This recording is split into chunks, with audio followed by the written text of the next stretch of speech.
தினம்தோறும் விளக்கேற்ற நல்ல எண்ணெய் இதயம் நல்லெண்ணெய்.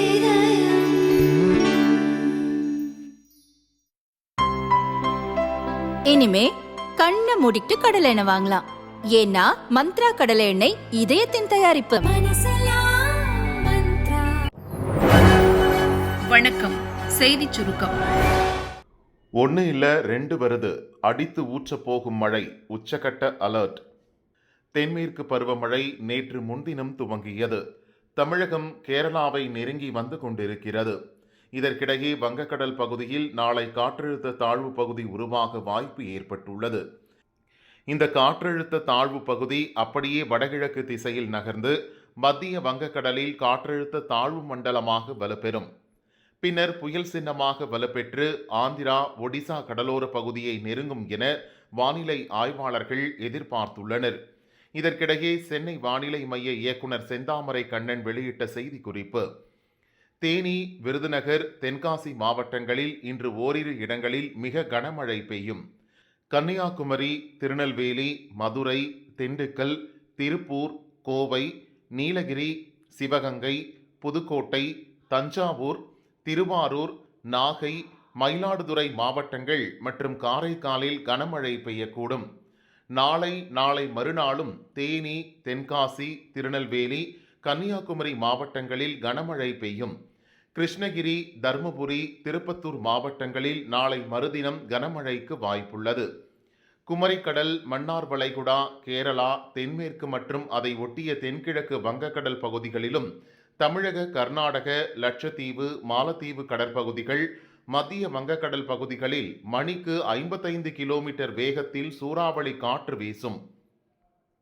எனவே 24ஆம் தேதி வரை இப்பகுதிகளுக்கு மீனவர்கள் செல்ல வேண்டாம். ஆழ்கடல் சென்றவர்கள் நாளை மறுநாளுக்குள் கரை திரும்ப வேண்டும் என்று வானிலை மையம் கூறியுள்ளது. திற்பரப்பில் வெள்ளப்பெருக்கு. அருவி, ஆறுகளில் குளிக்க தடை. கன்னியாகுமரி மாவட்டத்தில் நேற்று முன்தினம் காலை தொடங்கிய மழை விடிய விடிய பெய்து நேற்று மதியம் வரை நீடித்தது.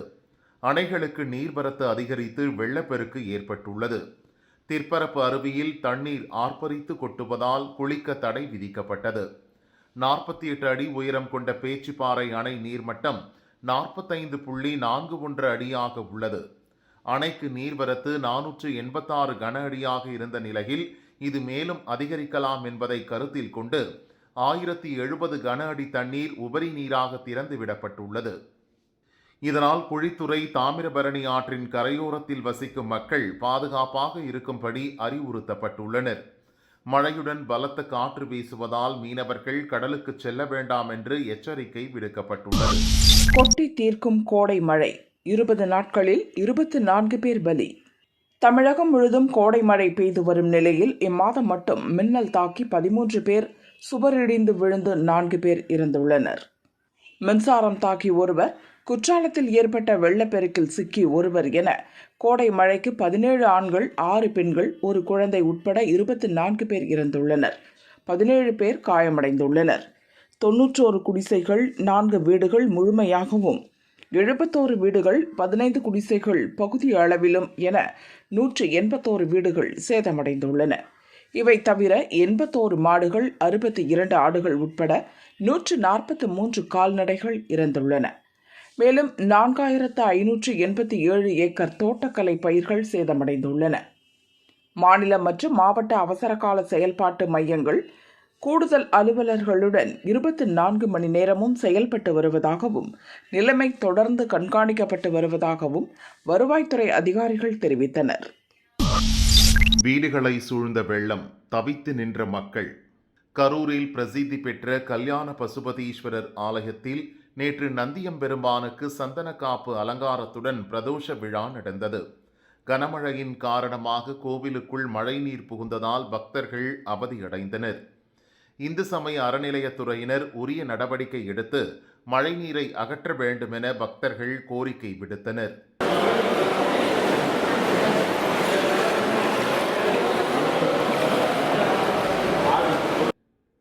வெள்ளியணை பகுதியில் நேற்று பெய்த கனமழையின் காரணமாக செல்லாண்டிப்பட்டி காலனி பகுதியில் உள்ள குடியிருப்பு பகுதியில் மழைநீர் புகுந்தது.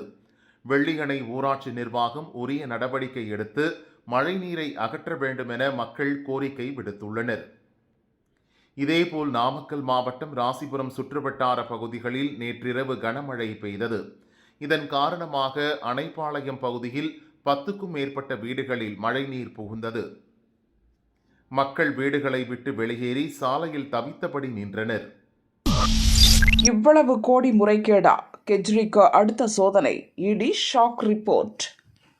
அரவிந்த் கெஜ்ரிவால் தலைமையிலான ஆம் ஆத்மி கட்சி வெளிநாட்டிலிருந்து பெற்ற நிதி விவரங்கள் பல்வேறு சட்ட விதிமீறல்களில் ஈடுபட்டது தொடர்பாக மத்திய உள்துறை அமைச்சகத்திடம் அமலாக்கத்துறை பரபரப்பு அறிக்கை ஒன்றை அளித்துள்ளது. அதன் விவரம்: America, Canada, Australia, New Zealand, Saudi Arabia, ஐக்கிய அரபு எமிரேட்ஸ், குவைத், ஓமன் உள்ளிட்ட நாடுகளில் உள்ள பல நன்கொடையாளர்களிடமிருந்து ஆம் ஆத்மி நிதி பெற்றுள்ளது.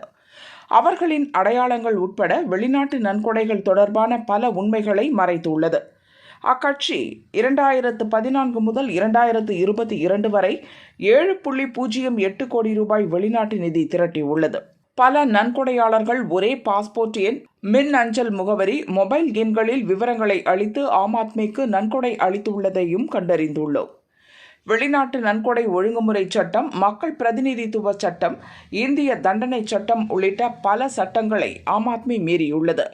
கனடாவில் 2016 திரட்டிய நிதியை ஆம் ஆத்மி எம்எல்ஏ துர்கேஷ் பதக் உட்பட சிலர் தனிப்பட்ட நலன்களுக்காக பயன்படுத்தி உள்ளனர் என்று அமலாக்கத்துறை கூறியுள்ளது. இதுகுறித்து ஆம் ஆத்மியைச் சேர்ந்த டெல்லி அமைச்சர் ஆதிஷி கூறுகையில், இது அமலாக்கத்துறையின் நடவடிக்கை அல்ல, பாரதிய ஜனதாவின் நடவடிக்கை. ஆம் ஆத்மியின் பெயருக்கு களங்கம் ஏற்படுத்தும் வகையில் பாரதிய ஜனதா பொய் குற்றச்சாட்டுகளை சுமத்தி வருகிறது.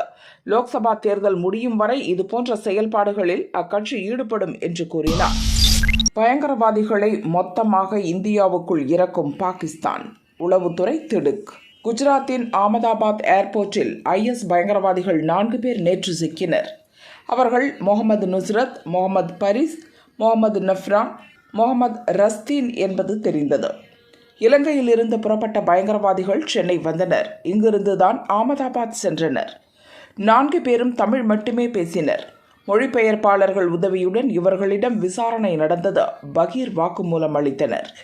முஸ்லிம்களுக்கு எதிராக செயல்படுவோரை அழிப்பதற்கு பல நாச வேலைகளுடன் அவர்கள் வந்தது தெரிய வந்தது. ஆயுதங்களையும் முக்கிய ஆவணங்களையும் குஜராத் பயங்கரவாத தடுப்பு படையினர் கைப்பற்றினர். 4 பேரிடமும் விசாரணை தொடர்கிறது. சமீப காலமாக இலங்கையிலிருந்து இந்தியாவை பயங்கரவாதிகள் குறிவைப்பது அதிகரித்து வருகிறது. இதற்கு என்ன காரணம் என்பது குறித்து உளவுத்துறை முக்கிய தகவல்களை வெளியிட்டது. அதன் விவரம்: இலங்கையில் 20 பயங்கரவாத இயக்கங்கள் இருந்தன. பெரும்பாலானவை ஒரு மதத்தை சார்ந்தவை. உலக அளவில் இயங்கும் பிற பயங்கரவாத இயக்கங்களோடு தொடர்பில் இருந்தன. பல நாடுகளின் பயங்கரவாத இயக்க தலைவர்களிடமிருந்து வரும் உத்தரவுகளை நிறைவேற்றி வந்தன. கொழும்பு சர்ச்சில் 2019 ஏப்ரல் 21 நடந்த ஈஸ்டர் நிகழ்ச்சியில் குண்டுகளை வெடிக்க வைத்தனர். 218 பேர் இறந்தனர். இதையடுத்து 20 அமைப்புகளுக்கு அந்நாட்டு அரசு தடை விதித்தது. அவற்றின் உறுப்பினர்கள் வேறு நாடுகளுக்கு சென்று நாசவேலை செய்து வருகின்றனர். அப்படி இந்தியாவுக்குள் ஊடுருவிய பலரை NIA எனப்படும் தேசிய புலனாய்வு அமைப்பு கைது செய்து சிறையில் அடைத்து வருகிறது. ஆனாலும் சமீப காலமாக பாகிஸ்தான் உளவுத்துறையான ISI அமைப்பு இலங்கையில் தலைமறைவாக செயல்படும் பயங்கரவாத குழுக்களை ஏவி விடுவது வாடிக்கையாக உள்ளது.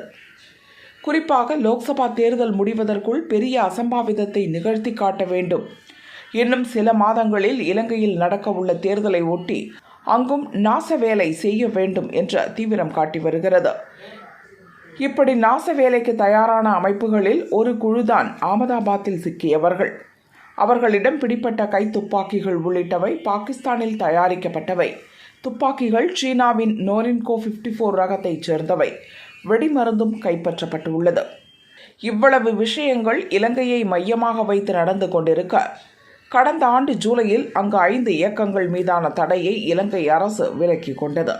அதன் பின்பு இலங்கையில் பயங்கரவாத குழுவினர் இன்னும் துணிச்சலாக செயல்பட துவங்கியுள்ளனர் என்கிறது உளவுத்துறை வட்டாரம். சிங்கப்பூரில் கொரோனா பரவல், தமிழகத்தில் பீதி வேண்டாம். சிங்கப்பூரில் கொரோனா பரவல் அதிகரித்து வருகிறது. ஒரே வாரத்தில் 26,000க்கும் அதிகமானோர் கொரோனா பாதிப்பிற்கு ஆளாகியுள்ளனர். அங்குள்ள மக்களை முகக்கவசம் அணியும்படியும் கொரோனா தடுப்பு நடவடிக்கைகளை பின்பற்றும்படியும் அந்நாட்டு அரசு அறிவுறுத்தியுள்ளது. இந்நிலையில் தமிழகத்திற்கும் சிங்கப்பூருக்கும் நேரடி விமான தொடர்பு இருப்பதால் இங்கேயும் கொரோனா பரவல் அதிகரிக்குமோ என அச்சம் ஏற்பட்டுள்ளது. இதுகுறித்து தமிழக பொது சுகாதாரத்துறை உயர் அதிகாரி கூறியதாவது: சிங்கப்பூரில் KP2 வகை கொரோனா பரவல் இருக்கிறது. இது ஒமைக்ரான் வகையை சேர்ந்த வைரஸ். பரவல் தன்மை அதிகளவில் இருந்தாலும் தீவிர பாதிப்பு பெரிய அளவில் இல்லை. எனவே சிங்கப்பூர் கொரோனா குறித்து தமிழக மக்கள் அச்சப்பட வேண்டாம். அதே நேரம் பொது இடங்களுக்கு செல்வோர் முகக்கவசம் அணிவதையும் அடிக்கடி கை கழுவுவதையும் பின்பற்ற வேண்டும் எனவும் கூறினார்.